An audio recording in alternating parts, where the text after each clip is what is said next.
Sagrario Nieto, abogada experta en violencia de género, está con nosotros esta mañana. También Angélica Cuenca, psicóloga experta en género. Y a mí me gustaría saber si los menores llegan a aceptar esta situación de violencia, por ejemplo, en casa, ¿no?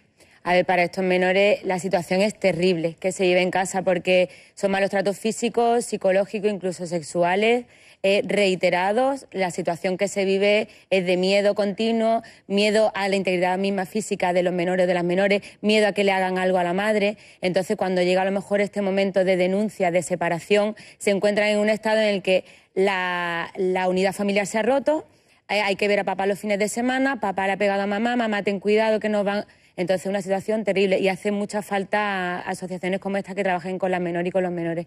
Tratamiento psicológico, por tanto, del que nos detendremos, terapias también, pero las consecuencias de estos menores de vivir en este estado de ansiedad permanente, Sagrario. Pues las consecuencias son, como ha dicho Angélica, pues después de esta situación que viven, terrible, porque además, aparte a toda esta situación de conflicto perenne y permanente que están viviendo y que al que no son ajenos, por mucho que la madre intente ocultarlo, no son ajenos, el tema también el conflicto de la unidad familiar. Evidentemente ellos tienen un padre, una madre, y aunque vean los malos tratos, tampoco tienen que decidir cuál es la figura en muchas ocasiones. Muchas veces se convierten en protectores de la propia madre, es decir, asumen papeles y roles que no le pertenecen, y evidentemente uno de los principales problemas es cómo asocia ese menor o esa menor en la socialización, es decir, lo que está aprendiendo, los modelos que está aprendiendo de qué es ser padre y qué es ser madre. Es decir, sabemos que en el ámbito del aprendizaje va a influir la escuela, va a influir mucho también los medios de comunicación, este tipo de sociedad que estamos, pero la primera imagen que tú tienes, los primeros patrones y modelos a copiar son los de tu familia. Yo me hago esta pregunta, ¿no? ¿Qué tememos las madres, los padres de hoy día cuando nuestras hijas van creciendo? Y digo hijas porque evidentemente creo que ese es el temor, y es una niña quinceañera con un novio maltratador. Creo que es un temor que planea en el aire, y el dato lo tengo aquí, el dato os lo voy a dar. En Andalucía hay 45 adolescentes sometidas a vigilancia a esta hora en la que estamos tratando este tema, para impedir que sean víctimas como poco de ataques. El problema es que hasta ahora el tema de la violencia de género pertenecía en el imaginario social de las personas a gente mayor, se circunscribía solamente a violencia física, y entonces era un asunto que parecía que no calaba en el tema adolescente, que la relación entre adolescentes, como parece que se da menos importancia, pues no nos preocupaba el que pudiera pasar, y efectivamente está pasando, y más de lo que nosotros pensamos.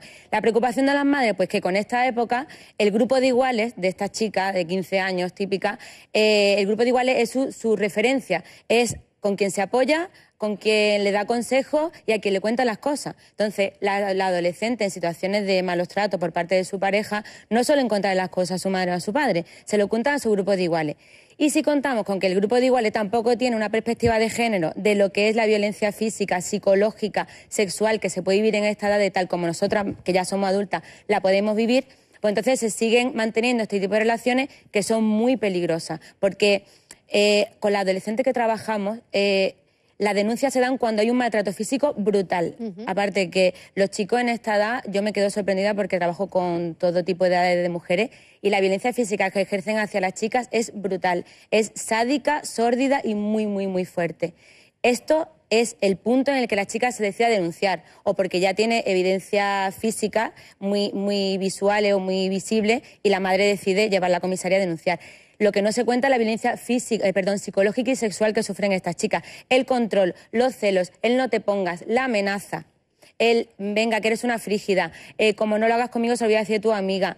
Esto es lo que no se suele contar en la estadística. ¿Cómo detectarlo? Hemos contado la situación, hemos contado los datos, y ahora, Sagrario, ¿cómo puedo detectar yo, como madre, que mi hija tiene un novio maltratador? Pues si no la veo con ningún síntoma físico aparente, o si cuando la veo, como en algunos casos que hemos visto, me dice que se ha caído. Claro, bueno, Marilo, es que al principio, además, en estas edades, verdad que tú decías 45 jóvenes que están protegidas. 45 adolescentes protegidas ahora mismo. Pero el problema es las que no están protegidas y sí lo están sufriendo. Claro. Esas son las que me preocupan, porque además ellas no son conscientes y además no lo viven, porque como decía Angélica, lo más importante ahora mismo es el grupo.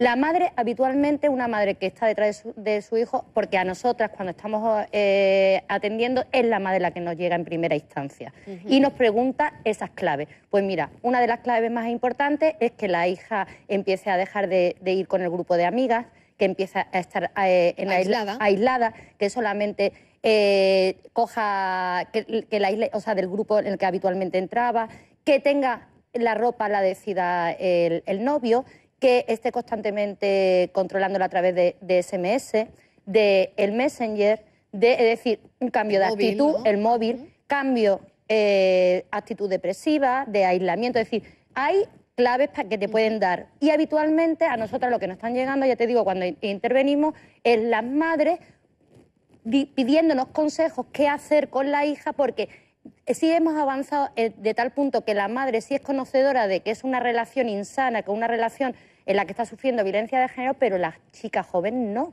Exactamente. Bueno, hemos ido por partes, ¿no? Hemos llegado, estamos hablando de datos, hemos visto cómo detectarlo, pero ahora, después de la llamada que vamos a tener, me gustaría hablar de, bueno, ¿qué hacer? ¿Qué hacemos ante un caso donde ya sabes que tu hija tiene un novio maltratador? Cuando el problema ya está, evidentemente hay que pedir ayuda profesional, pero sí que es verdad que en nuestra casa tenemos que crear un clima de confianza en el que nuestra hija adolescente pueda comentarnos el tipo de relación que tiene con su novio y poder prevenir futuras agresiones, futuros malos tratos. Que esa niña se críe en un entorno de igualdad, en el que tanto el padre como la madre, si una familia heterosexual, se respeten, haya buenos tratos, no se admita cualquier tipo de violencia, ni de insulto, ni de grito, ni de nada, que se compartan las tareas domésticas y así la niña generará independencia, lo cual no le hará caer en relaciones de dependencia y de malos tratos. Muy bien, bueno, pues os agradezco muchísimo vuestro apoyo, vuestros consejos en el programa. Sagrario Nieto, Angélica Cuenca.